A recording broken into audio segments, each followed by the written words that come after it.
ভিতৰত পিতামহ ভীষ্মই কিন্তু সৰহজ্জাত পৰি থাকিবলগীয়া হৈছে। কিয়?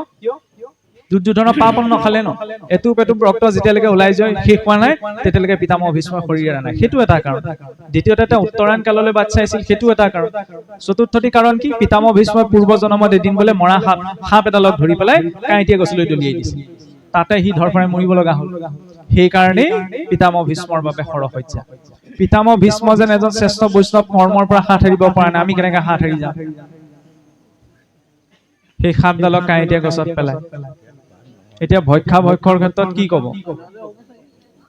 চাওকচোন, আমি সকলোৱে জানো যে কি খাব লাগে কি খাব নালাগে। মৎস্য মাংসৰ কথা এইবিলাকত ডাইৰেক্ট ক'লে ৰাইজে আজিকালি মানে কি বেয়া পায় এইবিলাক কথা, কিন্তু সেই বেয়া পোৱা কথাটোৱে যে আমাৰ বাবে মানে অপ্ৰয়োজনীয় হ'ব এইটো নহয়। সেইখিনিতে কেনাটো লাগি আছে, সেই কেনাটোৱে ভাঙি ল'ব লাগিব। চাওকচোন, ঈশ্বৰে এই জীৱনটো দিছে, হয় জীৱৰ ওপৰত নিৰ্ভৰশীল। তাৰ অৰ্থ এইটো নহয় মোৰ ভোক লাগিলে বুলি মই আপোনাক কাটি বাছি খাব পাৰিম। বুট মাহটোতো জীৱ আছে, ধানতো জীৱ আছে, তাতো জীৱ হত্যা হৈছে। নিৰামিষ খালেই যে আমি একদম বৈকুণ্ঠলৈ যাব পাৰিম এইটো জৰুৰী নহয়, কাৰণ এডল্ফ হিটলাৰতো নিৰামিষ বুজি আছিল। দ্বিতীয় বিশ্বযুদ্ধৰ সময়ত কিমান ভয়ংকৰ পৰিস্থিতি সৃষ্টি কৰি দিলে। নিৰামিষ খোৱাটো ডাঙৰ কথা নহয়, ক'ব বিচৰা হৈছে কি জীৱ হত্যা সকলোতে হৈছে, কি নিৰামিষ কি আমিষ, খালি জীৱ হিংসা আমি কৰিব নালাগে। বুট মাহটোত থকা জীৱ ইমান চেতনাপ্ৰাপ্ত নহয় যে সি অনুভৱ কৰিব, সিহঁতৰ নাৰ্ভাছ চিষ্টেম নাই, কিন্তু দুঠেঙীয়া চাৰিঠেঙীয়া কেইটাৰ আছে। সিহঁতি দুখ কষ্ট অনুভৱ কৰে। আনৰ পৰিয়াল এটা নষ্ট কৰি নিজৰ পৰিয়ালটো সুখ শান্তি মই কেনেকে আশা কৰিম? পদাৰ্থ বিজ্ঞানতে আমি পাইছো নহয়, নিউটনৰ তৃতীয় গতিসূত্ৰ বোলে কি প্ৰতিটো ক্ৰিয়াৰে সমান আৰু বিপৰীতমুখী প্ৰতিক্ৰিয়া থাকে। এইটো এটা জীৱনতো প্ৰযোজ্য নহয়। আনৰ পৰিয়াল এটা নষ্ট কৰিলে সমান আৰু বিপৰীতমুখী প্ৰতিক্ৰিয়া মই জীৱনত সন্মুখীন হ'বই লাগিব। বিজ্ঞানেও কৈছে বোলে 100 গ্ৰাম মাংসত 14 গ্ৰামলৈকে প্ৰটিন পায়, তাতকে যোন চয়াবিনত 100 গ্ৰাম ৰাজমাহত 36 গ্ৰামলৈকে পায়। সমস্যা ক'ত তেতিয়াহ'লে? সেই জীৱটো খালে হজম হৈ যাব পেটটো, এইটো কথা নহয়।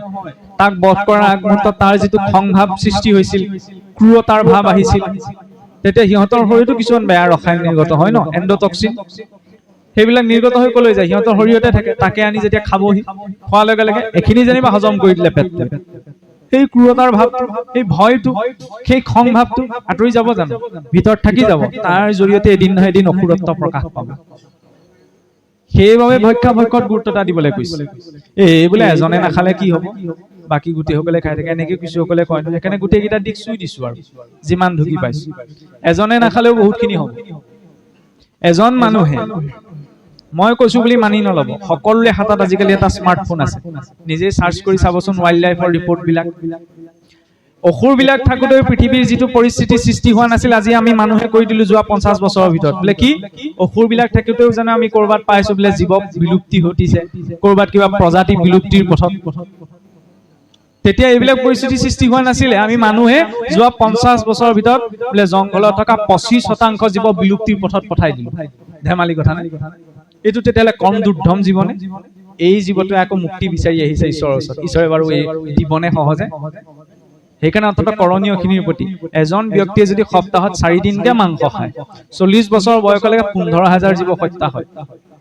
যদি এজনে নাই খোৱা তেতিয়াহ'লে 15,000 জীৱৰ ৰক্ষা পৰিলে নে? এইটো কম সংখ্যা নে? এইটোতো সৰু সংখ্যা নহয়। বিজ্ঞানেও যেতিয়া কৈছে, শাস্ত্ৰও যেতিয়া কৈছে, তেতিয়াহ'লে আমি লাগি আছো ক'ত? প্ৰটিন ভিটামিনতো কোনো প্ৰশ্ন নাই। জিভাখনে আমাৰ যত যিমান অনৰ্থ কৰি আছে, সংযমটোতো লাগিব। আগতে আপোনাৰ গৰুজনীয়ে যেতিয়া মৰণা ফুৰাই ধান খাব বুলি মুখুৰা লগাই দিওঁ আমি, হয়নে? ধান খাব বুলি গৰুজনীৰ মুখুৰা লগালো, মহৰ নাকি লগালো, ঘোঁৰাৰ লেকাম লগালো, গৈছো। এতিয়া মানুহ হৈ আহিছো। আগতে কি হৈ আহিছিলো ঠিক নাই, পাছত কি হৈ আহিম ঠিক নাই। এতিয়া অহা যোৱা কৰি ভাগৰ লাগে নহয়। কাৰেণ্টটো 2-3 বাৰ অহা যোৱা কৰিলতে ভাগৰ লাগিছে। ইমান সোপা পাৰ হৈ আহিছো, এতিয়াতো ভাগৰ লগা সময় হৈ গ'ল আৰু। সেইকাৰণে কৈছে চিন্তা কৰা। চাওকচোন, ঈশ্বৰে আপোনাৰ মোৰ শৰীৰটো পালন কৰি পেলাই শুদ্ধ সাত্বিক দ্ৰব্যখিনি যিখিনি প্ৰয়োজন সেইখিনি ইতিমধ্যে তাত ৰাখিছে। তাৰ বাবে আকৌ অন্য জীৱ এটাৰ প্ৰাণ লোৱাৰ কোনো প্ৰয়োজন নাই। এতিয়া সেইখিনিতে আৰু এটা কথা আছে, চাওকচোন। এই বোলে মই এৰিলো বহুত দিন হ'ল নহয়, কিন্তু এতিয়া কি হ'ল বোলে এই কেতিয়াবা যি জোঁৱাই আহিলে অকমান বোলে গোটাবলগীয়া হয় আৰু কি ক'বা, তেওঁলোককতো নোৱাৰো। আমি চাবচোন, আমি মানুহবিলাকে কওঁ নে আমাক সকলোতে সমান অধিকাৰ লাগে, হয়নে? সমান অধিকাৰৰ কাৰণে কেতিয়াবা আপোনাৰ আন্দোলন কিছুমানো হোৱা দেখিবলৈ পোৱা যায়। টকা পইচা পোৱাৰ ক্ষেত্ৰত আমাক সমান অধিকাৰ লাগে, কিন্তু নিজৰ কৰ্মফলৰ ক্ষেত্ৰত সমান অধিকাৰটোৰ কথা আকৌ আমি কোনেও নিবিচাৰো নহয়। ঈশ্বৰে সেইকাৰণে কি কৰিলে সমান অধিকাৰ দি থৈছে সকলোকে। কেনেকে? কিবা এটা পোৱাৰ বাবেই নহয়। অনুমন্তা বিশ্বচিতা নিহন্তা ক্ৰয় বিক্ৰয়ী সংস্কৰ্তা সুপহৰ্তা চ খাদকাশ্বতি ঘাতকা। অনুমতি দাতা, কিনোতা, বেচোতা, ৰান্ধোতা, বধোতা, খাওঁতা, ধোঁতা সমানে 8 প্ৰকাৰে বধভাগী। এই বধ কৰিলে যিটো পাপ, অনুমতি দিলেও সেই একেটা পাপ। ইয়াৰ পাছত বোলে যম ৰজাই ৰিফাইন তেলত ভাজিব আৰু জীৱ হত্যা কৰাৰ কাৰণে। প্ৰশ্ন সেইটো নহয়, প্ৰসংগ সেইটো নহয়, সেইখিনি নেদেখা সময়ৰ কথা নহয়, আমি নাজানো। কিন্তু ইমান বেয়া জীৱন এটা যাপন কৰিম নে জিভাখনৰ নিমিত্তে আন কেইটামান নিষ্পাপ জীৱৰ মই প্ৰাণ লম? সেইকণ সাত্বিক চিন্তাটো আমি মানুহে কৰিব পাৰো, তাৰ বাবে বিবেক এটা দিয়া গৈছে। সেইকণ কৰিবলৈও যদি আমি ব্যৰ্থ, তেতিয়াহ'লে কেনেকে হ'ব বাৰু চাওকচোন। সেই চিন্তাটো এই মাৰ্গটোত লাগিব। কাৰণ নমাৰিবে পশুক এৰিবে মাংস আশা, দেৱকো উদ্দেশ্যি পশু নকৰিবে হিংসা। ঈশ্বৰৰ আজ্ঞা ইটো যত বেদ বাক্য, হৰিত বিমুখনৰে লংঘয় ইহাক। পুনশ্চ কৈছো, কি খায় কি নাখায় নিজৰ কথা, তাত মোৰো ক'বলগীয়া নাই, আপোনাৰো ক'বলগীয়া নাই। কিন্তু এই মাৰ্গটোক সেইটো অকণমান চিন্তা কৰিবই লাগিব। হ'ব বোলে লাহে লাহে এৰ খাওঁ, এইটো কিন্তু এলাহৰ বাহিৰে একো নহয়। আজি যদি ডক্টৰৰ ওচৰত মই বোলে কিবা বেমাৰ এটা দেখুৱাবলৈ গ'লো, ডক্টৰে যদি কৈ দিয়ে এই আপুনি কাইলৈৰ পৰা তেল নাখাব, হ'লে দিয়ে তেলে আপোনাৰ বিপদ কৰিব, তেতিয়া মই আজিৰ পৰা তেল এৰি দিম, মই বোলে ভয় নহয়। ডাক্তৰে ক'লে যেতিয়া আজিৰ পৰা মই তেললৈকে এৰিবলৈ বাধ্য আছো, কিন্তু শাস্ত্ৰ বিজ্ঞানে ইমান দিন কোৱাৰ পাছতো কিন্তু নিজৰ ভক্ষাভক্ষ জিভাখন সংযম কৰিবগৈ পৰা নাই। সেই মনুষ্যই তেতিয়াহ'লে কি পৰিৱৰ্তন আনিব? আৰু এইখিনি কথা আপোনাৰ বাবে দিয়া উপদেশো নহয়, আনক দিয়া উপদেশ, নিজৰ বাবে। আৰু এইটোও নহয় যে মই এৰিলো, পিছত আকৌ গোন্ধ অকমান পাঠাই বোলে মোৰ খাবলৈ মন যায়, তেতিয়াতো এৰা নৰা একেই হ'ব, হয়নে? গতিকে ক'ৰবাত শুনিছো, ক'ৰবাত পঢ়িবলৈ পাইছো, কোনোবাই কৈছে, সেইকাৰণে মই, এইটো জৰুৰী নহয়। নিজৰ অন্তৰে সেইটো চিন্তা কৰিব পাৰিব লাগিব। অন্তৰে যদি গ্ৰহণ হৈছে, তেতিয়াহ'লেহে সেইটো চলি থাকিব। যদি অন্তৰে গ্ৰহণ কৰা নাই, তেতিয়াহ'লে কৈ বুজাই বুজি লাভ নাই। কিন্তু এই মাৰ্গটোত সেই চিন্তাটো আহিবই লাগিব। ইয়াৰ পাছতে ক'লে কৰ্ম। ঈশ্বৰে বেয়া কৰ্ম নকৰে, আমিও বেয়া কৰ্ম নকৰো। কৰ্ম কৰা ফলটো কেনেকুৱা? মানুহ এজন বোলে ৰাস্তাইদি গৈ আছিল, এঘৰৰ বাৰীত পকা আম এজোপা দেখিলে, আম খাবলৈ মন গ'ল বেচেৰাই, লাহেকে জেওৰাখন ভাঙি পেলাই গৃহস্থৰ বাৰীত সোমালে। গৃহস্থৰ ভিতৰত গম পালে, আহি পেলাই দেখিলে এজনে আম চুৰ কৰি আছে। লাহেকে জেওৰা খটি এটা লঘানি পিঠিতে দুই কোব লগাই দিলে, লোকৰ বাৰী আম চুৰ কৰি খাবলৈ আহিছো। কাহিনীটো এটা অন্তৰ্দৰ্শন আছে। মানুহজন ৰাস্তাইদি গৈ আছিল নহয়, গৈ থাকোতে গছজোপা কিহে দেখিলে? চকুৰে দেখিলে। ইচ্ছাটো কাৰ উপজিল? মনটো। মনটোতো যাব নোৱাৰে, গ'ল কিহে? ভৰি কেইটা। ভৰিয়েতো পাৰিব নোৱাৰে, পাৰিলে কিহেৰে? হাতেৰে। হাতেৰেতো খাব নোৱাৰে, খালে কোনে? মুখেৰে।